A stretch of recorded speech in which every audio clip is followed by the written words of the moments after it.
Tonight on Country Squire Radio, we're going live right here, right now. We are back again, except, well, only half of us are back again. Joining us, special guest, Caleb, as in Coffee with Caleb. Hello. Caleb, the intern. The intern. As we love to call him, is actually sitting in for John David. It's going to be a great show. We're talking tobacco. Stick around because we're getting started right now.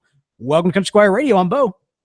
And I'm Caleb. Caleb, the intern. How you doing, man? I'm doing pretty well. It's good to see you. It's good to see you too, man. It has been a minute. I feel like we've had so much stuff going on. Of course, even though the listeners have been enjoying wonderful, continuous content from week to week, after New Orleans, we kind of took a bit of a hiatus as we were fighting off the hangover of the century, and so. We did have, of course, a podcast in the can in terms of our Halloween special that went out last week that a lot of people enjoyed. But yeah, I got to tell you, man, I feel actually a little rusty getting back behind the mic for what feels like the first time since New Orleans, even though I know it's technically not. Well, if you think you're rusty, imagine how I feel. I know, man. You gotta bring the A game. You gotta bring the heat. I'm trying. Okay, so we got to acknowledge this. No, John David is not still hungover from New Orleans / Halloween. We don't actually know that. No, well, we don't exactly know what the source of his ailment is, but yeah, he is unfortunately sick and in bed. Hopefully, he is enjoying some nice tea with lemon and honey. And we our thoughts and prayers are with him as he's recovering. Mm-hmm. He certainly sends his regrets, and his regrets come in the form of Caleb the intern. Howdy. So we're man, I'm really excited to get on the mic with you. It's funny, we've been having so many issues with YouTube and with the live show lately, and it all happened right after we made the announcement that we were going to do the Coffee with Caleb series. Conspiracy? Sorry about it. Not sorry. I'm just saying, man, something happened there. Was it you? Did you break the internet? Probably. Could be. I mean, look, man. I just play video games and sometimes go on Facebook. So that could break the internet. Too many things, man. That could do it. That could absolutely do it. Yeah. So we did mention, of course, last week being Halloween and everything. Did you go trick-or-treating? I did not. Yeah. Did you dress up at all? I did. I was Robin Hood. Oh, okay. Right on. Pretty cool costume. So in this day and age, you choose Robin Hood over like the Green Arrow. Yeah. Okay. I mean, they're technically the same costume. You could theoretically go as both. Well, right. Which is kind of why I got it, because one day I could be Robin Hood. The other day I could be Green Arrow. I mean, the only thing that's a difference is, tights and a little bit of black eye makeup. Which you're already wearing that anyway all day, every day. Yeah. That makes total sense. Well, good, man. Yeah, my family, we all went as superheroes as well. That's awesome. It was a lot of fun. Which hero were you? I was the Flash. Yeah. I mean, I'm kind of contractually obligated, right, to be the Flash as I wear my. So I kind of mixed it up though. I had Barry Allen's logo with the Jay Garrick classic helmet, which is the one with the kind of the Mercury wings on either side, and. You're talking to me like I don't know. No, but I'm describing it for the listener as well. Just for those that may not do. Talking to them like I don't know. Yeah, some of them might not. I know some of them do. Pappy Joe, I know he knows the classic heroes like nobody's business. So I know he knows what I'm talking about. But no, it was a lot of fun. We had some great time trick or treating. We actually set up a fire pit in the front yard. Thought about busting out my pipe, but in the end, just decided that with all the kiddos running around and the guests and the food and everything else, couldn't manage all of that plus pipe. That's a little much. It is absolutely a little much. Pappy Badger actually after Halloween tweeted in a photo to us. He's wearing his costume, which included a corncob pipe. Yes, sir. Believe he's a scarecrow from Oz. It's pretty good. I'm guessing that's what's. He's definitely a scarecrow, but I'm assuming. I mean, I'm scared. Are you a crow? No, I'm scared of a crow. Nevermore. All right, man. I should also mention too, if you have not checked it out already, we got to give a big thanks to the good folks at thispipelife.com who they actually did a fireside chat with us talking about kind of the history of the Country Squire, the history of the podcast, kind of the community that's sprouted up about it. Yeah. I can't remember if we name dropped you or not. I think this was before your internship had started, but John David, it's a good chat with me and John David and the good folks at thispipelife.com. So if you haven't checked that out, it's part of their fireside chat series, and you can find it at thispipelife.com. Check it out. Yes, sir. All right. Now we got a great topic for the folks, but first we got to tell them about the great products for the first sponsor for this episode. That is actually Bean Fruit Coffee. If you have not done so already, head over to beanfruit.com. Do it. Use the code CSR for 5% off on your next coffee order. This is really awesome, man. They've actually got a sample pack I was checking out earlier. It's $18.50. Of course, you get 5% knocked off of that for using the code CSR. But you get 4 different blends. Before we actually went live, we were talking about how your passion is about coffee and roasting and that sort of thing, and being a local connoisseur as well as just a coffee connoisseur. What kind of tidbits with your palate? How would you describe the coffees that you've had from beanfruit.com? They're good. I'll say that. Most ones that I've tried are bright in nature. I especially like their Ethiopian. I'm not a big fan of most Ethiopias because it's a little bright for my tastes, or fruity, might I say. But theirs is really good. It's extremely palatable, at least for me. But it's been a while since I've had their coffee, but I do enjoy it. That's good, man. So beanfruit.com, use the code CSR for 5% off. Now, Caleb, your palate is important because today we are doing a tobacco talk. And for those who have never listened to a tobacco talk before, this is where we take 2 tobaccos, typically 2 tobaccos, generally 110, 1 blend, 110 and 1 blend from the Country Squire, and review it a bit, talk a bit about the different blends, opinions, and we don't necessarily have a particular rating, but we do have the Twitter handle @Squire Radio. So for those of you who are tuning in live as we're going through the tobaccos tonight, if you've got some thoughts, be sure to tweet those in, and we'll share them out during the show as well. Caleb, man, you may be the intern, but you are the tobacconist here tonight. So what do you got for us? Well, tonight I'm going to be talking about a tin. It's a personal favorite of mine called Wilderness from McClelland.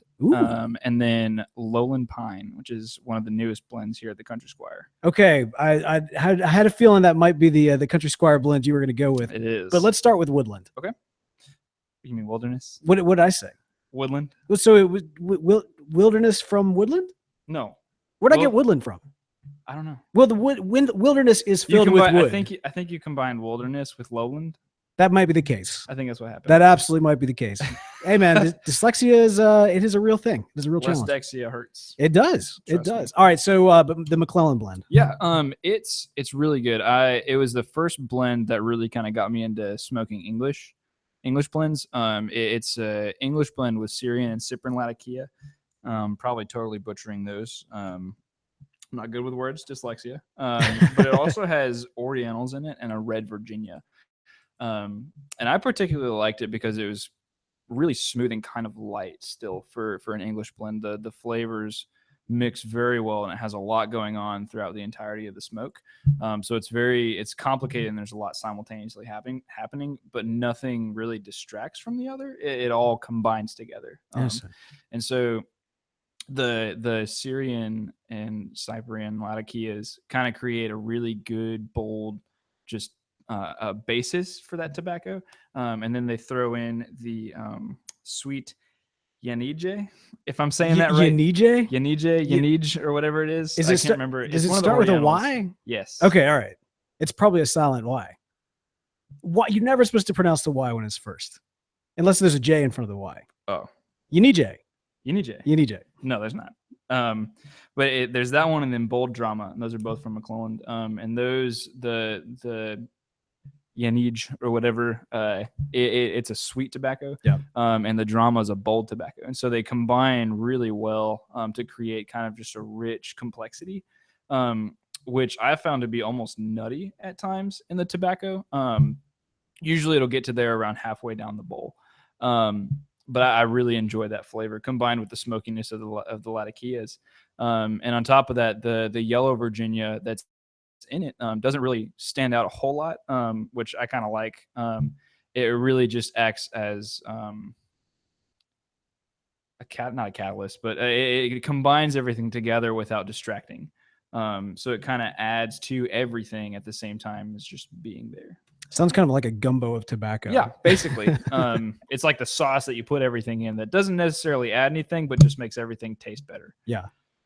Well, that's good. All right. And so do y'all actually carry that here at the Squire? We do, actually. All right. It's one of the tins that we try to keep in stock because it's really good. I'm going to go ahead and I'm going to have to tell you, man, I'm docking you points here because typically John David has got like the tobacco ready for me to wave in front of my face and be like, don't you wish you could smoke this right now? Don't tell me you could smoke this right now. He's got it. Awesome, man. All right, man. That's actually you talk about a nice tin note. Very strong. Yeah, the tin note's really good. The room note's really good on it too, especially for a Latakia. Some of them, a lot of people are very put off by Latakia room notes, but this one is actually kind of pleasant. I think it has a lot to do with those Orientals that are in it. Yeah, pleasant but very strong. Mm-hmm. In terms of the branding, it's got kind of one of these wraparound type imagery. I would guess it looks actually like it's a photograph, not actually a painting. And it's part of two that McClelland does. There's Wilderness and Legends.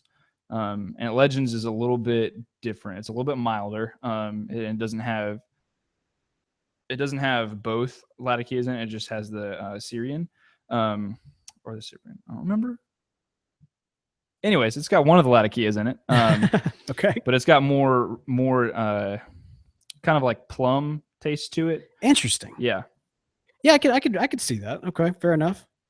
Man, Wilderness, like I said, they do have the wraparound imagery. It is kind of this beautiful forest. You can imagine that it would be, and it is not a painting, but you would imagine this would be kind of the inspiration for a Bob Ross.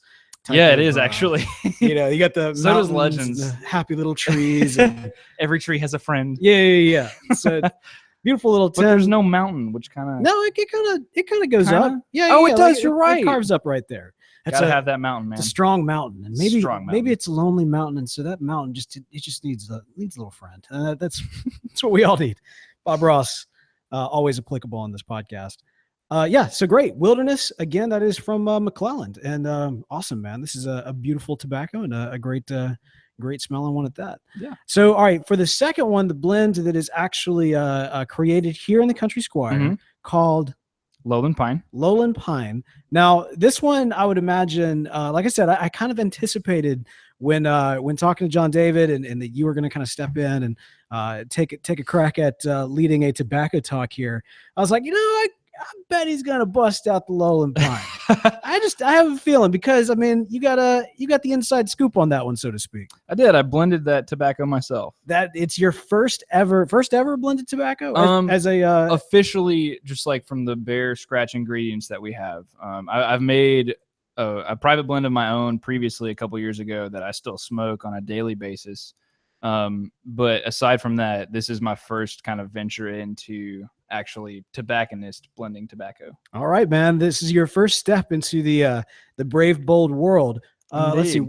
Actually, in the last couple of episodes that we had the YouTube channel, we actually had it up here on the counter, and a lot of people were tweeting in and asking about it. They saw the big, star that John David put on it with this brand new. Yeah.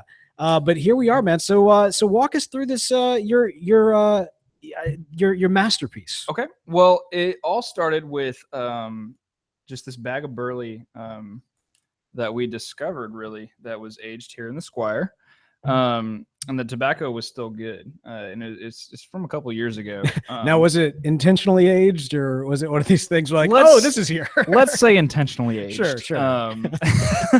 But it was, I ventured out and smoked some of it, and it was still good. There was no mold in it. And so after going through that and trying it actually, the original tobacco, if we bought it today, would taste very similar to the biteless burley that we carry, that we use in a lot of our other blends. Yeah. So says John David. And so let it be written. Right. But since it had been aged, it kind of picked up a crisp, almost cedar-like tone. And so I was like, John David, this is really good still. And he was like, well, make a blend out of it. And I was like, I'll make a blend out of it. And so I started experimenting with some different things, particularly Latakia, and a couple of other different burleys, tried as options. And I just asked for a bunch of people's opinions, which I found out is a big part of actually blending a tobacco, is getting a lot of feedback from other people and kind of where the notes sit in their palates as well as mine. Yeah. Because I want everybody to experience something similar in trying it. And what I was going for was that kind of crisp, like refreshing, almost like you're walking into a pine forest where you just get that hit of just aroma of pine, like needles being broken and that kind of thing. And that's, I think, what I did very well in this tobacco, and it seems like other people think so as well. Yeah, I was going to ask you, what has been the response so far from just the local crew coming in, sampling? Very, very surprisingly, it's become a favorite English blend of most of them. Really? Yeah. Now, is that true when you're not here? Because I mean, you know how it is. My kid brings me a macaroni, painted thing with glitter and stars and everything, and it is the greatest thing since Picasso. I mean, I'm not lying when I say that, but it's got a little bit of polish in there because it's my kid's artwork. Right. Numbers don't lie, though. No, this is true. This is true. But you put a price tag on it, and the teacher comes up to me and says, "All right, your daughter painted this. Are you going to buy it?" I'll still probably buy it. No, I'd probably buy it. Right. But it's about sustainability. Would I buy it every single week? Maybe not. But for this, so far, the numbers have been solid. Yeah. It's been selling very, very, I guess, regularly. And a lot of people have been very much so enjoying it. You mentioned kind of that desire to get the pine that kind of hits you when you kind of open up. And, with this, when it's kind of loose like this, I guess you can't really say tin note. I suppose jar note would be kind of just the overall whiff, the smell of it. And you do get the pine there. It's just from the jar note itself it's not too like potent, but it's like this fresh, like refreshed. And that was the main thing. The main thing that people have been saying is that a lot of them like Latakia, but they don't like too much. And that's where I sit. I very much so enjoy more English aromatics or light Latakia. And so that was a big thing that people started saying, was that it was a really good, just right amount of Latakia in a blend. Good. Well, man, I think you did a great job. I'm glad that the response so far has been great. You mentioned obviously starting with kind of the aged burley and kind of mixing some additional. If you're okay, comfortable saying this, what percentage would you say is this burley or a combination of burleys?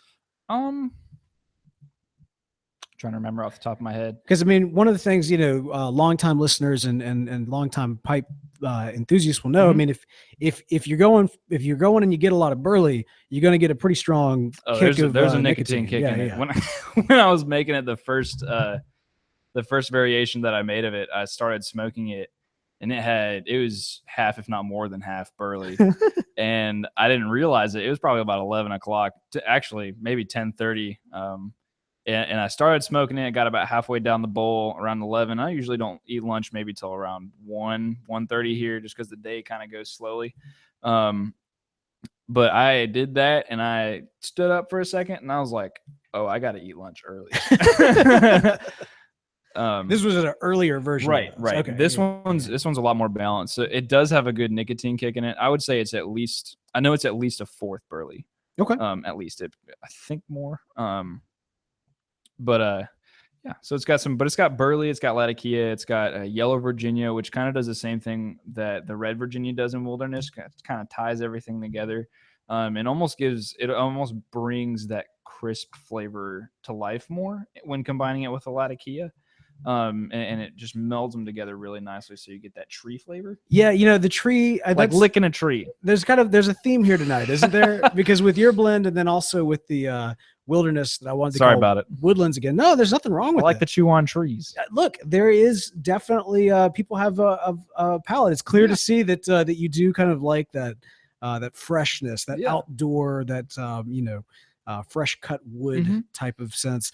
Actually with the pine and that kind of coming through in your blend, man, just in time for the holidays. Yeah, that is definitely a sense and a smell that I think a lot of us associate with the holidays. So there's actually one flavor characteristic that I really love about it. That kind of it was, I wanted to use a Cavendish in it, so it's technically not an English blend; it's an English aromatic.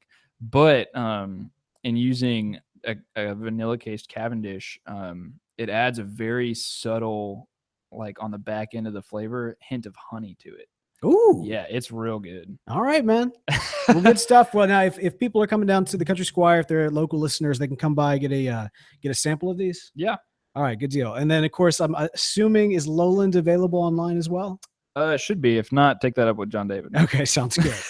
Sounds good. So if you want to try this, brand new, this is exciting, man. It's so, we've never actually had the, well, I guess John David has talked about tobaccos that he's blended before, but we've never had somebody other than John David do that. So Congratulations. First time for everything. Man, you might be moving to apprentice a little bit faster than anybody saw coming. Trying to. Man, it's good. That's good, man. We know that you have the inspiration. You've obviously got the talent and the passion and the palate, which is very very useful for this.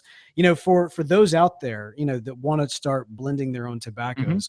What advice would you give them? I mean, obviously you dabbled before actually becoming a tobacconist and being kind of in the way that you are now. So what advice would you give somebody who's kind of interested in starting their own blend? You need to have an idea of what you're doing before you go into it. It's not something that you're probably just going to stumble upon. It may happen. But with both times that I kind of ventured into it, and I'm working on a couple of different blends right now, one in particular being a Christmas blend specifically. You just have to have an idea of what you're going for. So that way in the process of narrowing down these different tobaccos that you're using, or the different leaves that you're using, you know what you need to change. If it doesn't taste like you want it to change, like you want it to taste like. I'm tripping over my words. So like if there's a Virginia that's not adding or subtracting from, or adding what you want it to add, then in having that idea preset, you'll be able to look at your blend and figure out what would better suit the blend. Makes sense to me. Yeah. Well, the other thing too is you got to be ready to sample it. Yeah. All along the way. And one of the great ways, if you're sampling a tobacco, if you want to start making your home blend, you need a good pipe for that. Something that you can actually put a bunch of different types of tobaccos in from time to time. Something like a corncob pipe. Oh yeah. And actually, when you do, we recommend you get a corncob pipe from our good friends at Missouri Meerschaum. Yes, sir. Now, Missouri Meerschaum, of course, sponsor for this show. We love the folks over there. And if you do not yet have a Missouri Meerschaum pipe, you need to get one, not just because you can use it in your Halloween costume, as Pappy Badger did, and we shared that out earlier, but also because it's a great smoke no matter what you're enjoying. It's funny. I think about the fact that in the last several weeks, we've talked about Missouri Meerschaum and corncob pipes and how they can be used for artwork and deconstructed and turned into amazing different works of art, as well as used for costumes and kind of to accent to make a statement. But at the end of the day, they're also really quality smokes. So they are. If you have not done so already, pick up a Missouri Meerschaum pipe. When you do, let them know that you heard about them from Country Squire Radio. Take a picture with it, the selfie. We like to tweet those out. We love to retweet them out. So whatever Missouri Meerschaum pipe you are enjoying this week, take a picture of it, share it out, and we will do the same. We want to thank Missouri Meerschaum for sponsoring this show, and we want to thank you for sponsoring them. Sponsoring them? Let take that, rewind it back. Do that again. Thank you. We want to thank Missouri Meerschaum for sponsoring this show, and we want to thank you for supporting them. Wow. All right. Third time's a charm. There you go. We want to thank Missouri Meerschaum for sponsoring this show. And that's how we do that. All right, man. We got a pipe question of the week this week. Comes in actually from local listener, Richard Butler. Richard asked the question, does length in stem and or shape have any effect on the smoke of the pipe? Yes.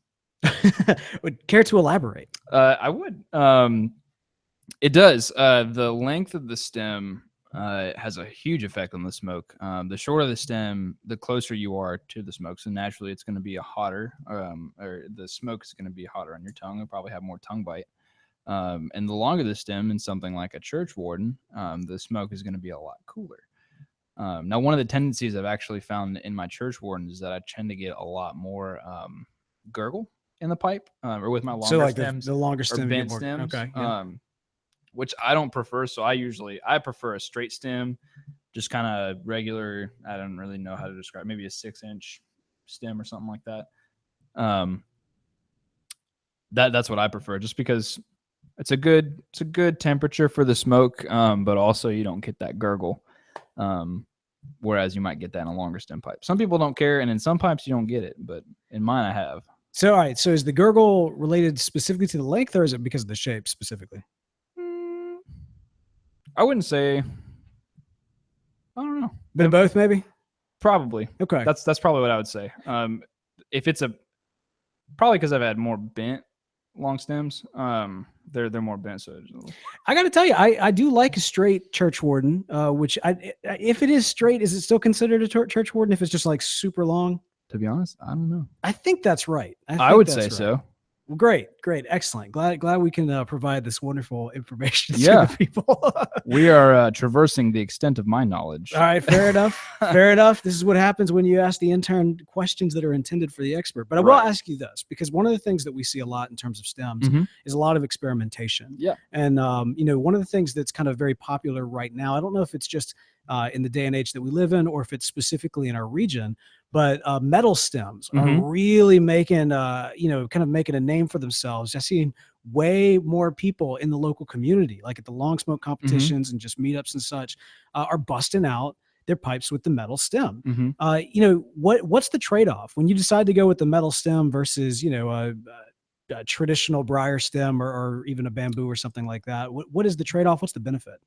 I think one thing, like just monetarily looking at it, is the price. I've seen the prices on those are way cheaper just because you're working with a lot less material. In some cases, you just have that metal, easily kind of fabricated, or whatever, lack of a better term, stem that's cheap.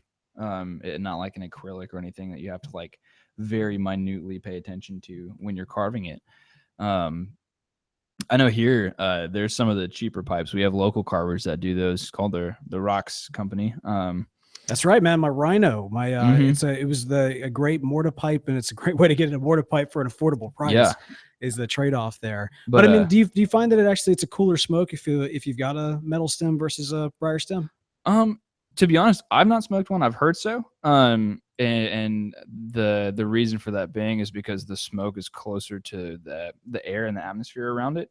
And so whereas it would also be quicker to heat up, it would also be quicker to cool down. Gotcha. Well, I'll tell you this, man, based on the question and just kind of the questions that come out of that one, I think it may be worth Country Squire Radio doing a centric episode on pipe stems. Yeah. We've done one in the past, if I'm not mistaken. But we may need to reopen that a little bit. I think that's a good question, and one that requires some a little bit more in-depth look at the various styles and shapes and materials that are out there. I think it's actually interesting when I get new pipe smokers in the shop. They often, if they're looking at like the wall pipes or something like that, that's usually where they first go to. They'll ask what's the difference between a bent stem or a straight stem, and as far as like a pipe being the same length, I think it's just aesthetic, really, and just comfort. A lot of that. Oh yeah. I mean, like, the stem plays a pretty significant role into the overall look and feel. Where the pipe sits, where you like it to sit. Some people like it to sit up in their face. Other people like it to hang down below their chin. Yeah, and I mean, like, at the same time too, it's a fashion statement as well. It's definitely about, how do you want to be seen? Do you want to have that crazy long stem that's like way out? Do you want to look like Gandalf? I mean, a lot of people do, because I can help with that. Yeah, exactly. And so, so there's a lot of decisions that go into choosing the pipe itself, and how it smokes obviously plays into that as well. So great question, Richard. We'll hopefully have an episode in the near future here where we'll do a deeper dive and revisit the subject of stems and how they impact the smoking and enjoyment of the pipe. Quickfire questions. Whoa. Hey, I'm knocking this thing like crazy tonight. See, this is what I'm talking about, being out of practice. If I had they were making a joke earlier about if I had a drink, I'd knock it down. All right. If he didn't have a drink, he'd knock it down. That's true. That's true. Quick fire questions. You ready for this? I'm so ready. All right. These come in from the forums over at thispipelife.com. Of course, we have a dedicated forum over there for quick fire questions. And this one comes in from user Mhajek. Mhajek. How do you think we should pronounce that name? Majik. All right, Majik. Thank you so much for writing these in. Here we go. Chevy or Ford? Ford. Ooh, I'm not a car guy. I think I don't. You don't have to be a car guy. Chevy or Ford? Well, I like Chevy Chase and all those movies he used to do. Okay. I mean, you could definitely. That was Chevy, not Chevy. I mean, you could do that, or Harrison Ford. That's true. Work on actors instead of cars. So we'll tweak Chevy to Chevy, and we'll say Chevy Chase or Harrison Ford. Who do you choose in that case? Still Ford. Got to be Harrison Ford. I'll go Ford from that standpoint. Good twist on that. All right, we also got one revolver or semi-automatic. That's a tough question. I just got a semi-automatic today, but my dad has a revolver that's pretty awesome. Yeah. So probably revolver. Okay, fair enough. I'm not a big gun guy, but I like. I'm really not. But what kind of guy are you, Bo? A non-gun guy. I like swords. Swords are cool. Okay, dagger or sword? No, it's definitely sword. Definitely sword. Cool. I do own a katana. I do too. Do you really? I do. We're best friends. We really are. But no, I'm just not a big gun guy. So between the two, though, I'd probably choose a revolver just because the more classic. Cool. Yeah, that's what the cowboys use. Exactly. Yeah, exactly. Like that one movie with Chevy Chase. Yeah, Three Amigos. That one guy. Yeah. Manual shift or automatic? Manual. That's the one where it does it for you. No, that would be automatic. Yeah, I'm gonna go with automatic. Television or movies? Ooh, that's a good question. That's a great question. Yeah. I kind of prefer television because it's just like one long extended movie that one day ends, and then you're just really sad when it's over and don't know what to do with your life. All right, I'm gonna inject one in here, though I think this counts as television, but Netflix series. Because like now they go, it's television. Instead of like 23 episodes, it's just like 8 or 10. Yeah, and they're typically an hour long each, and so you get like a good like condensed content. Like they're not just trying to stretch it out and add a bunch of filler. It's like it's the real deal. Yeah. So I would say that's probably either television at its best or mini movies. I would say television. Yeah, I guess that's true. Well, what would you consider, like, the Sherlock series on BBC? Yeah, I'm aware of it. Okay, it's super good. Yeah, but each episode is like an hour and a half. Right. Like at that level, it's a movie. It's a movie essentially. But they still count it as a season, and it's like 4 or 5 episodes. I think it's just TV's changing. It really is. They're becoming, and movies are getting longer too. Well, it depends on the movie. Some movies need to be shorter. You're right. Yeah, but they have a tendency to not. This is true. Have you seen Doctor Strange? I haven't. I really want to. It was surprisingly good. I have high hopes for it. It was surprisingly good. It looks real good. The problem with it, though, no pipe tobacco, no pipes. Should have been pipes. I mean, that's not in the comics, but I mean, I can help with that. I'm telling you. There you go. There's your inspiration for your next blend. Show up in the theater like Doctor Strange blend. They're like, "What are you doing in here?" I'm smoking my pipe. The movie needed a pipe. All right. Last question: bicycle or motorcycle? I have a bicycle. I've been on a motorcycle like twice. I'll go with bicycle. Yeah, I'm gonna go bicycle as well. I don't get to bike as much as I would like to. Back in the day, my wife and I used to bike all the time. Then we had kids. True of a lot of things. Yeah.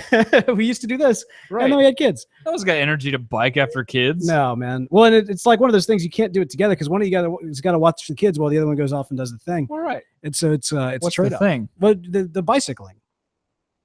Why one of you watch the kids while the other one goes bicycling? Just get bikes for all the kids. Well, so they're not old enough yet. But we actually did take my get the car seat thing. Like just tape a wagon to your bike. Yeah, we could have done that. Those always mess me up though, because especially like around here where the gravel is so bad. So it's like kicking up gravel behind the thing and smacking the kid in the face with the asphalt. It's character. Yeah, that's true. That's true. That's what we say down here in Mississippi. Like, oh yeah, character. The kids got hit by rocks. Builds character. Dust it off. Yeah, rub some dirt in it. Pull yourself up by your own bootstraps, or baby booties in this case. Right. Great quick fire questions. Again, that was from Magic. Is that how you pronounced it? Majik, something like that. Majik. Sorry if that's wrong. I apologize that we butchered your name, and especially me. But hey, Majik is a member of the forums over at thispipelife.com, where you need to be as well. It's a great place to engage and meet other great folks inside the pipe community, as well as send quick fire questions. So head over there, thispipelife.com. When you sign up, be sure to use the code CSR, because when you do, it helps this show right here. So again, thispipelife.com. Listener feedback this week. Oh man, we got some great listener feedback. The first one comes in from Joel Brendan on Facebook. And Joel writes, he says, "Hey guys, I'm a listener from Australia. I love the podcast. I only have a few podcasts on my phone, but I listen to yours exclusively. It's currently getting me through a 3-hour train ride after a flight from Melbourne to Sydney." Wow. Yow. So thanks. 2 questions. What is the song at the start of your episodes, and who announces quickfire questions or quickfire with the Squire and the other announcements. Such an awesome voice. Again, that is Joel from Australia. Great questions to Joel. Thank you so much for listening all the way from Australia. Man, that is so cool just to think about, like, somewhere across the world in Australia, my voice is being heard by you, Joel. So thank you. Thank you for doing that. You're going to give this guy a big head, man. I'm telling you. You're going to give Joel, you're going to give Bo a big head. Yeah. No. Complimenting him and stuff. Your voice is being heard in Australia right now too. You're right. No, embrace it. It's happening. Oh. Well, thank you. So the song that we actually play, the music, I cut together a couple of different sound effects as well as kind of some music that was like freely available from GarageBand. This podcast is stuff that everyone uses on everything. Exactly. This podcast is over 3 years old, and that was just at the tail end of when everybody was all using the exact same music for everything. I think we even had a listener mention that they were either in like a shopping center or heard like a car commercial or something where it was our music that was playing. It's really funny. I actually used to do a lot of work on GarageBand, just in mixing music. And after that, for the next couple of years, even to this day, like I hear mixes on different stuff. I'm like, I've totally used those loops before. Like, I know where that's from. And for me, man, they all go back to podcasts because I'll hear them again and it'll remind me like, oh, this is the 10th Wonder, or oh, this is Starkville House of L. Now, like I remember these bumps and everything. It's crazy. But yes, that is where that comes from. So not a great story there. Although at some point we may do some sort of custom music, maybe inspired by that. I'm always very hesitant to try to change up the bumps, especially when we've had them for so many years. And I've mentioned this on the show, but I don't think I've mentioned it in a while.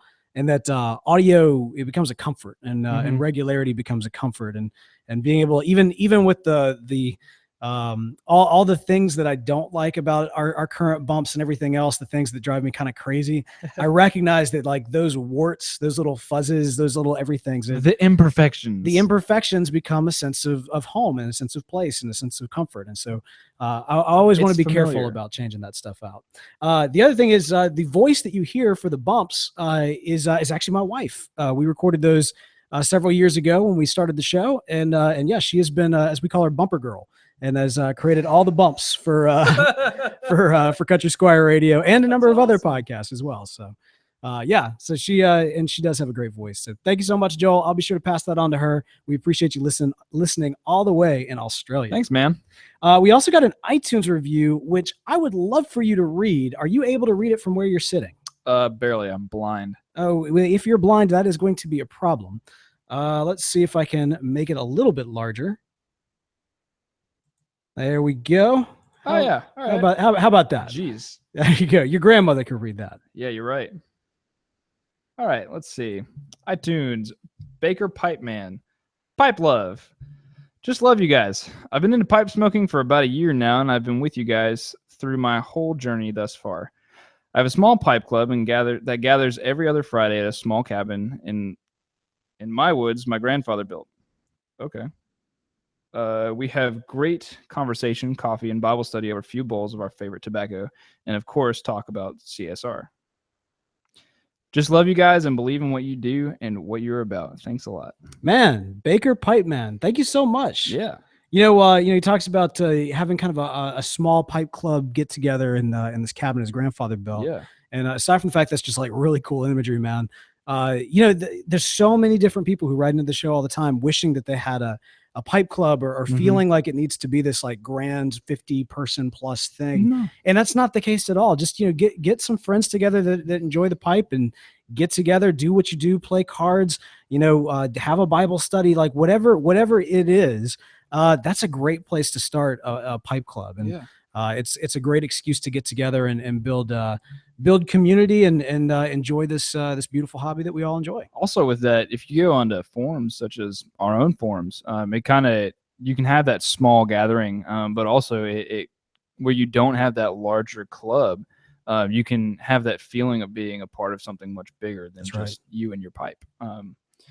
It's really cool. Just to see how the internet has kind of helped with that, especially with the podcast and whatnot. And even with our members here locally in the Magnolia Pipe Club, it's cool to see how they've interacted with different clubs and different members, and just different people like all over the world, really. Yeah. I'm debating whether or not to say this on the show because I know I'm going to get flack for it. I'll do it anyway. Do it. So, we went down to New Orleans. Right. And I kind of made this joke before going down, like maybe we should make a flag and go plant our flag in New Orleans and basically claim it for our own. Yeah. Say this is now this New Orleans Pipe Club now belongs to the Magnolia Pipe You've Club. been grafted. Exactly. We've annexed. That's what it does, right? You annex land. Yeah. We've now you've now been annexed by the Magnolia Pipe Club. But we didn't do that. We didn't do that. I did actually call for a motion at our meeting the night before we all went down to New Orleans. I said, Mr. President, I would like to draft a declaration of war. And be prepared, Pipe Clubs of America. We're expanding our borders. I'm kidding, but actually, I'm not kidding. but we're not coming for you. We want to support you in any way that we can. And so yeah, we're here to help. Love that you guys are doing that. Hopefully that's also very encouraging to other folks out there who are kind of thinking they might want to get a pipe club started or may think they only have like a few people they know of that could sit down and enjoy a pipe and just kind of have community with one another. But hey, that's a great place to start. And, really, and it'll only grow from there. Yeah. Plus, we're just really honored that not only are you getting together and having your Bible study and kind of talking about what's going on, but you're also talking about this show, and we really appreciate that. If you are a member of a pipe club, by the way, mention to them next time you're at your pipe club meeting that you listen to Country Squire Radio. Tell your friends if you've got friends who are into the pipe or who maybe want to learn a little bit more, like they come to you and say, hey, I kind of want to smoke a pipe. I've been smoking cigars or just kind of really interested in learning more about it. Tell them about this show, man. CountrySquireRadio.com is the place to do it. You can, of course, keep up with us throughout the week. You can follow us on Twitter. You can follow me at The Real Bo York. Are you on Twitter, Caleb? I'm not on Twitter. At Caleb the Intern. I don't know if that's a thing, but it should be. It's not. It probably isn't. Probably won't be. Well, what if it is? Now we just gave that person a shout out.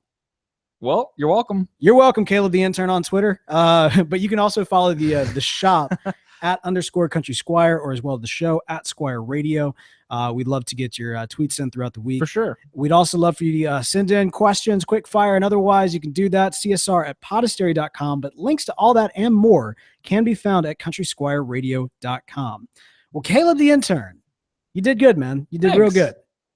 Even when I didn't think you were gonna be able to bust out the stuff, you kind of had it like a surprise. I was a little on the fly, but you know. No, you didn't plan that. I was gonna give you credit for planning that. Sure, I planned the whole thing. There it is. I don't know. That was well done. Very well done, man. Well, hey, let's go have a night. Let's go have a night. All right, guys. Thank y'all so much for tuning in to the YouTube channel. I'm glad that YouTube is back from the tweets in. It sounds like we did not have too much trouble. Albeit I know that us starting early may have thrown everybody off. So sorry about it. Apologize for that. Hope you guys have a great week. We again, John David does send his regrets as he is recovering from the plague. Guys, I don't know what this is, but it has been plaguing him for like over a week now. Something like that. I mean, had it it's for ridiculous. A while. Poor guy. And like it's like he ain't faking it. I saw him the other day, and I was like, dude, you're like zombie dead. You know, like it's rough, man. So y'all be thinking and praying for him for sure, and sending him some love on Facebook and Twitter as he's getting well. And until next week, we will see y'all later. Bye.